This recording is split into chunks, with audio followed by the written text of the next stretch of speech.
بسم اللہ الرحمن الرحیم الصلاۃ والسلام علیک یا رسول اللہ وعلی آلک و اصحابک یا نور اللہ صلی اللہ تعالی علیہ وآلہ وسلم۔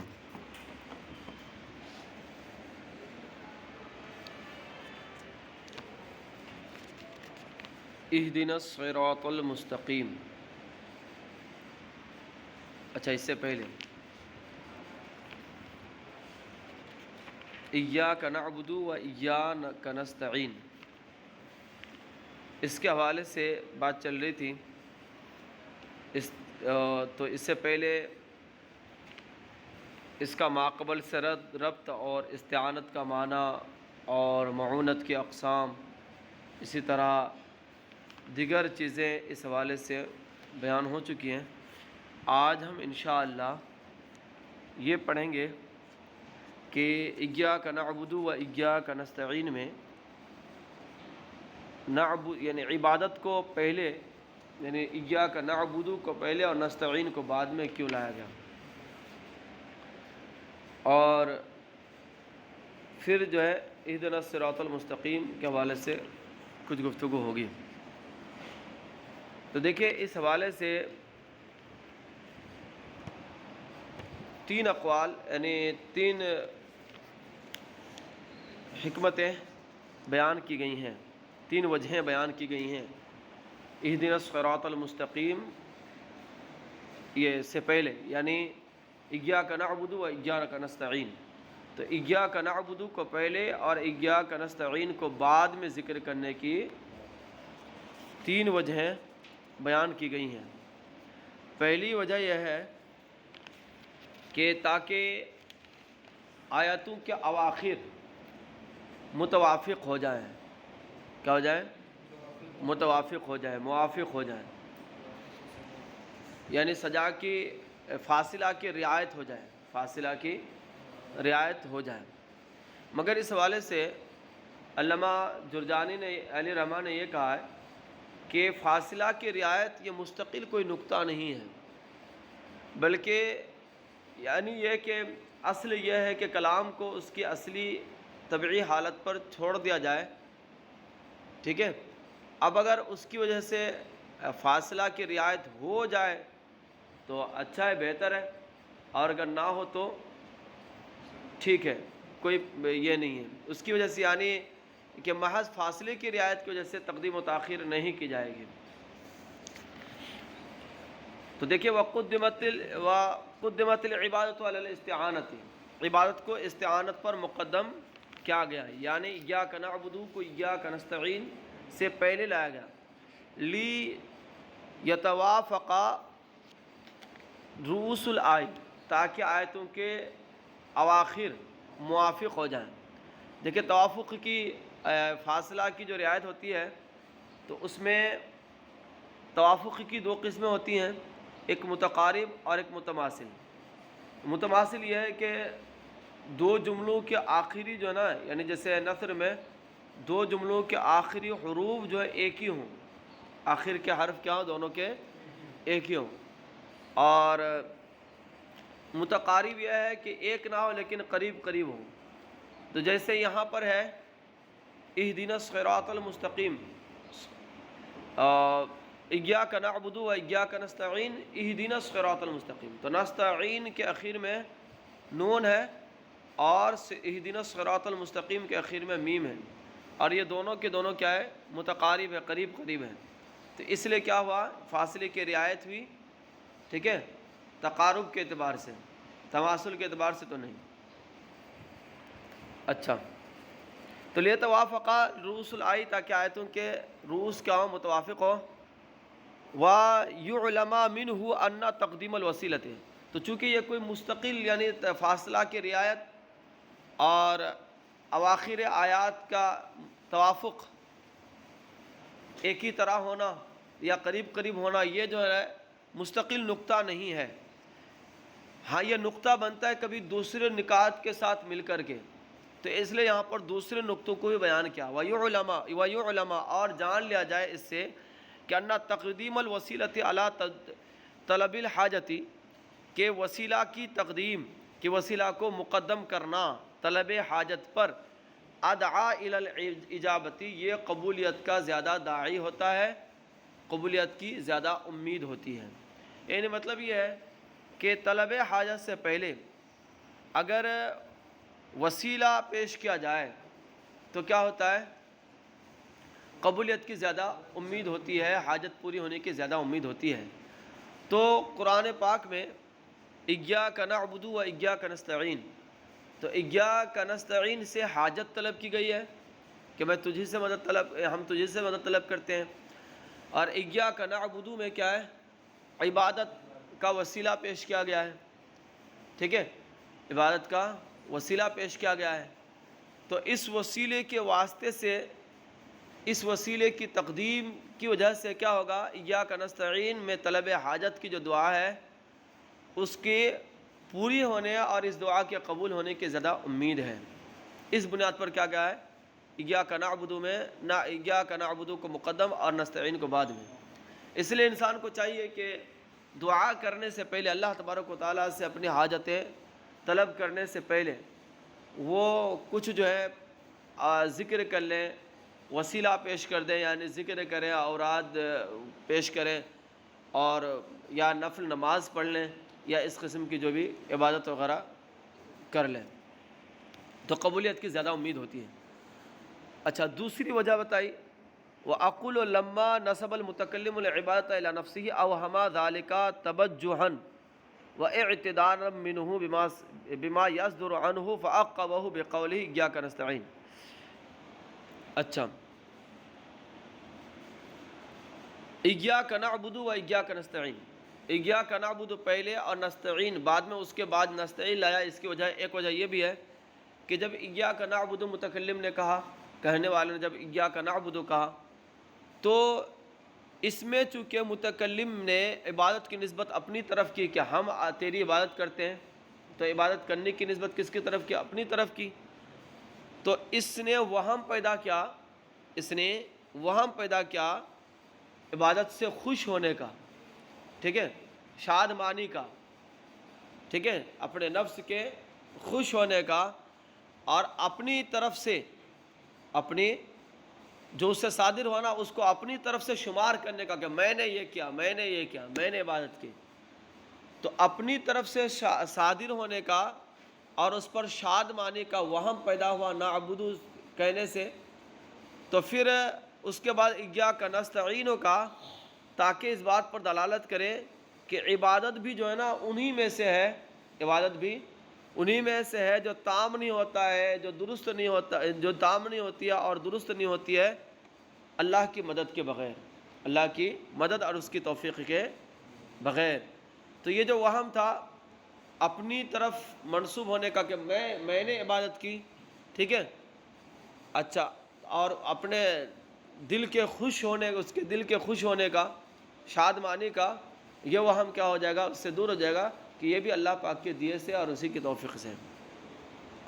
اقول، اسی کو کہا، اقول میں کہتا ہوں، لما نسب المتکلم العبادۃ الی نفسہ، جب متکلم نے عبادت کو اپنی طرف منسوب کیا، اوہم ذالک، تو اس چیز نے اس وہم پیدا کیا، تبجحاً، خوش ہونے کا، اس کے دل کے، یعنی عابد کے دل کے خوش ہونے کا، واعتدادا منہ، اور اپنی طرف سے شمار کرنے کا، بما یصدر عنہ، اس کو جو اس سے صادر ہوا، یعنی اس کی عبادت۔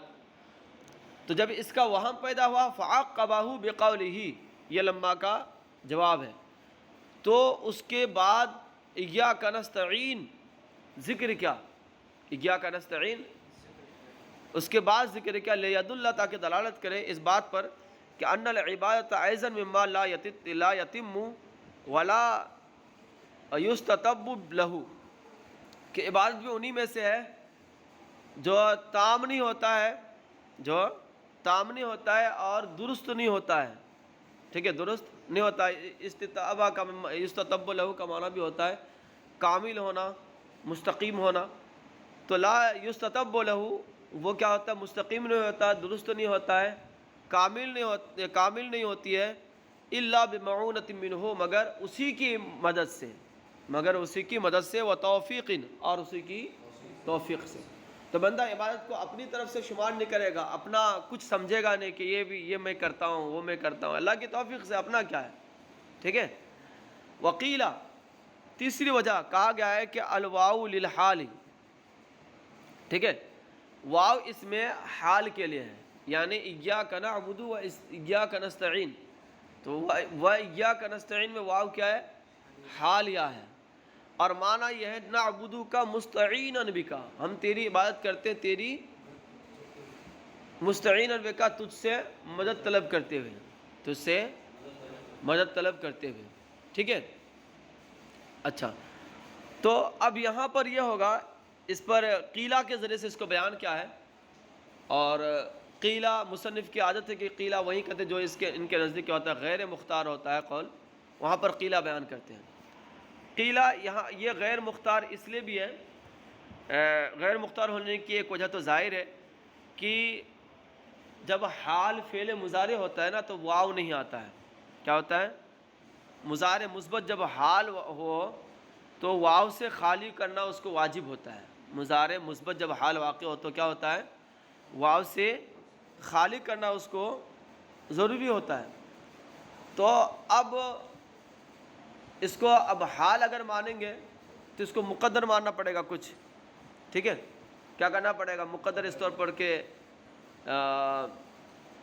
نحن ایاک نعبد و نحن ایاک نستعین، تاکہ اس کو جملہ اسمیہ بنا دے اور پھر واو داخل کرنا درست ہو۔ تو ظاہر سی بات ہے اس میں تکلف کا ارتکاب کرنا پڑتا ہے، تکلف کا ارتکاب کرنا پڑتا ہے، مقدر اور پوشیدہ ماننا پڑتا ہے، اور ظاہر سی بات ہے کہ مقدر ماننا، محذوف ماننا، یہ کیا ہوتا ہے، محذوف نہ ماننے کے بالمقابل مرجوع ہوتا ہے، اس بنیاد پر بھی یہ جو ہے نا مرجوع ہے۔ تو قیل الواو للحال، کہا گیا ہے کہ واو حال کے لیے، والمعنی، اور معنی ہے نعبدک مستعینا بک، بات ہو گئی، تینوں وجہیں بتا دی گئی تقدیم و تاخیر کی۔ وقریہ بکسر النون، اب یہاں پر جو ہے نا نستعین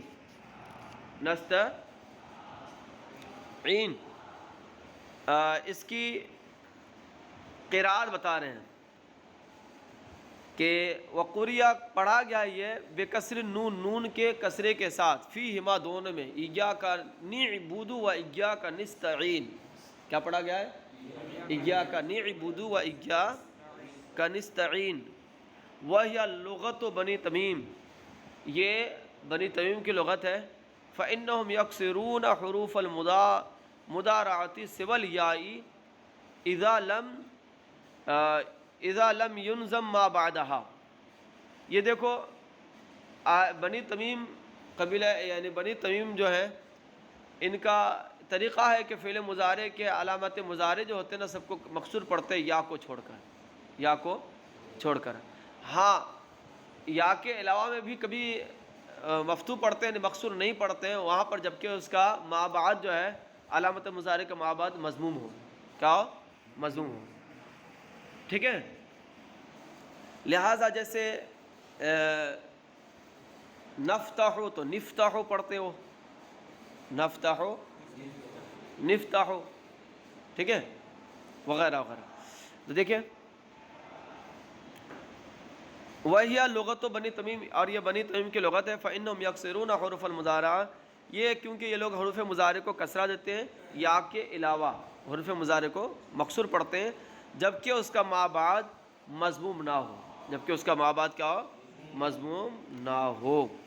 اہدنا الصراط المستقیم، اہدنا الصراط المستقیم، ہمیں سیدھے راستے پر چلا، ہمیں سیدھے راستے پر چلا۔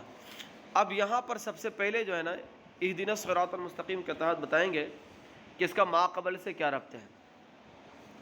ایاک نعبد و ایاک نستعین، تو ایاک نستعین میں دو صورتیں بتائی تھی کہ مدد طلب کرنا کس حوالے سے، کس چیز میں مدد طلب کرنا، تو بتا تھا کہ ایک عام تمام مہمات میں مدد طلب کرنا مراد ہے کہ نستعین فی جمیع المہمات، کہ ہم تیری مدد طلب کرتے کس میں، تمام مہمات میں، ٹھیک ہے، تمام مہمات میں۔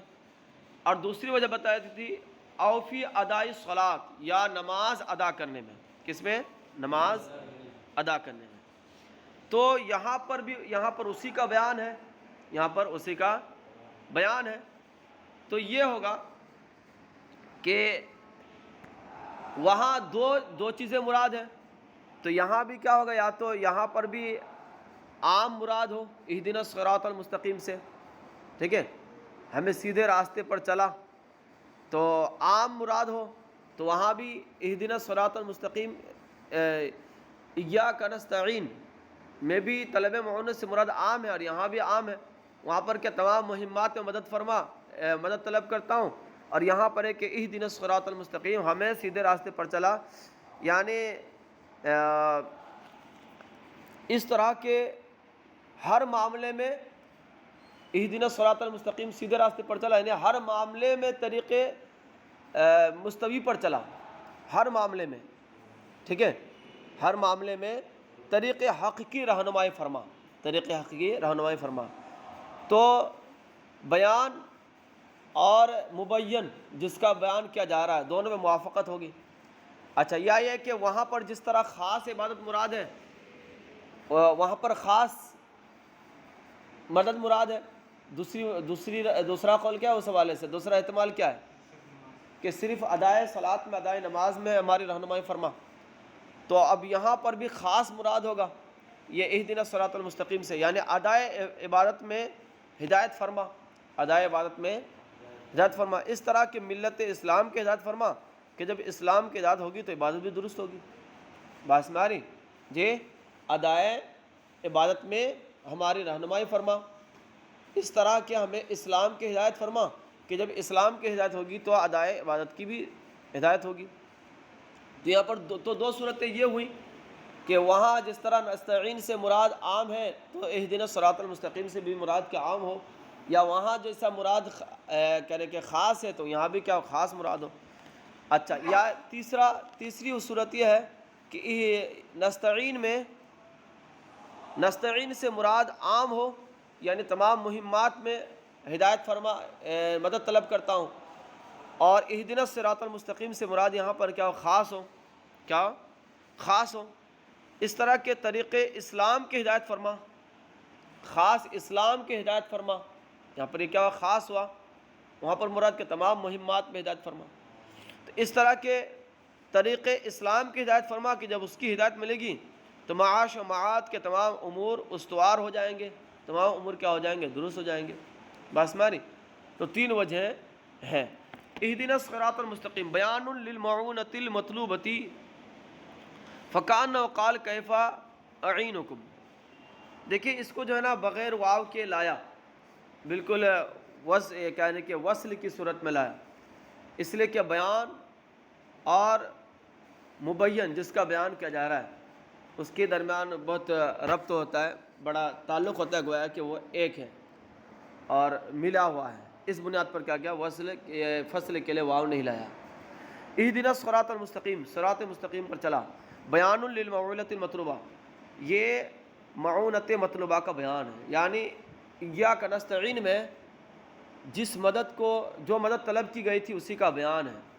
فکأنہ قال، تو گویا کہ یہ کہا گیا، گویا کہ یہ اہدنا الصراط المستقیم سوال مقدر کا جواب ہے، یا قائل کے اللہ تبارک و تعالیٰ کی طرف سے گویا کہ کہا گیا اور اس کا جواب ہے۔ فکأنہ قال، تو گویا کہ رب تبارک و تعالیٰ نے ارشاد فرمایا کیف اعینکم، کہ کس طرح تمہاری مدد کروں، یعنی تمہیں کس طرح کی مدد کی حاجت ہے۔ فقالو، تو لوگوں نے عرض کی، یعنی عابدوں نے عرض کی، عبادت کرنے والوں نے عرض کی، اہدنا، ہماری ہدایت فرما، ہماری ہدایت فرما، یعنی کہ تمام مہمات میں ہماری ہدایت فرما، یا خاص عبادت میں ہماری ہدایت فرما، او افراد لما هو المقصود الاعظم۔ اس کے ذریعے سے تیسری وجہ اور تیسری صورت کو بتائی گئی ہے کہ وہاں پر مراد تو ایاک نستعین سے مراد تو یہ کہ تمام مہمات میں ہماری مدد فرما، مگر یہاں پر کہ افراد لما هو المقصود الاعظم، جو مقصود اعظم ہے اس کو کیا کرنا ہے، من جملہ سے خاص کرنا ہے، من جملہ سے خاص کرنا ہے، یعنی ایاک نستعین میں سے مراد تو عام ہے مگر اہدنا الصراط المستقیم سے مراد کیا خاص ہے، یعنی ہمیں ملت اسلام کی رہنمائی فرما اس طرح، کیونکہ جب اس کی ہدایت ملے گی تو معاش و معاد کے تمام امور کیا ہو جائیں گے، درست ہو جائیں گے. ٹھیک ہے. اچھا، والہدایت دلالۃ بلطف. اب اہدنا الصراط المستقیم میں اہدنا جو ہے یہ ہدایت سے مشتق ہے. تو ہدایت کا کیا معنی ہے؟ اگر آپ نے شرح تہذیب پڑھی ہوگی تو آپ کا اس کا معنی معلوم ہوگا.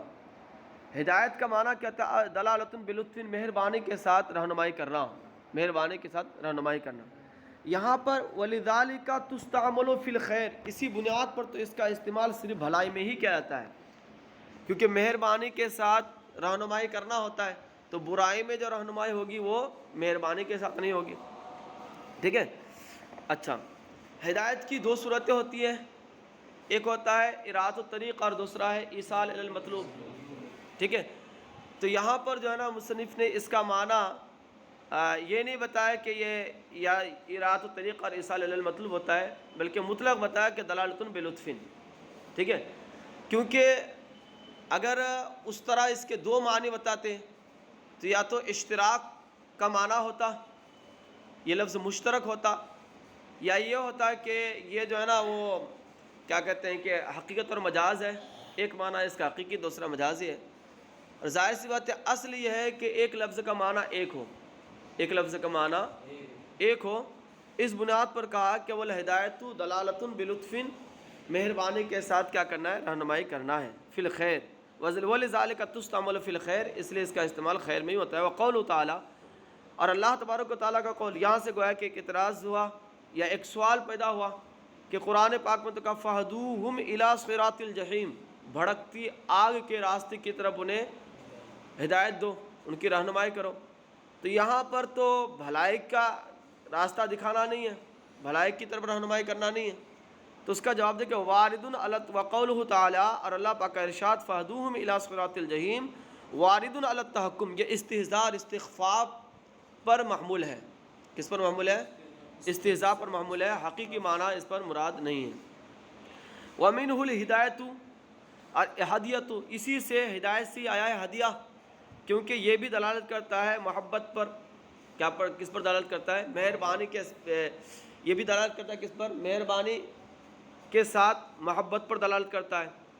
اچھا، وَحَوَادِ الْوَحْشِ لِمُقَدَّمَاتِهَا، وحشی جانور میں جو آگے آگے چلنے والے جانور ہوتے ہیں اس کو کیا کہتے ہیں؟ حوادی کہتے ہیں، کیونکہ وہ بھی اپنے پیچھے رہنے والوں کی رہنمائی کر رہا ہوتا ہے. وَحَوَادِ الْوَحْشِ لِمُقَدَّمَاتِهَا، وحشی جانوروں کے مقدمات کو حوادی الوحش کہا جاتا ہے، یہ بھی اسی سے ہے. وَالْفِعْلُ مِنْهُ ہدا، اور اس سے ہدایت سے مشتق فعل جو ہے ہدا ہے.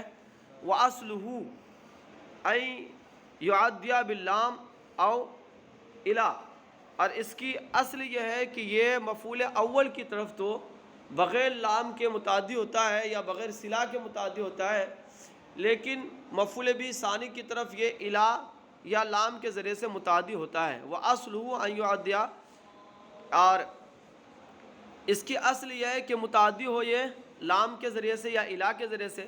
لیکن یہاں پر جو متعدی ہے کہنے کہ اہدنا الصراط المستقیم، اہدنا میں مفعول بھی اول کون ہے؟ نون ضمیر متکلم ہے، اور الصراط المستقیم یہ کیا ہے؟ یہ مفعول بھی ثانی ہے، اور اس کی طرف یہ متعدی ہوا ہے بغیر لام یا بغیر الا کے.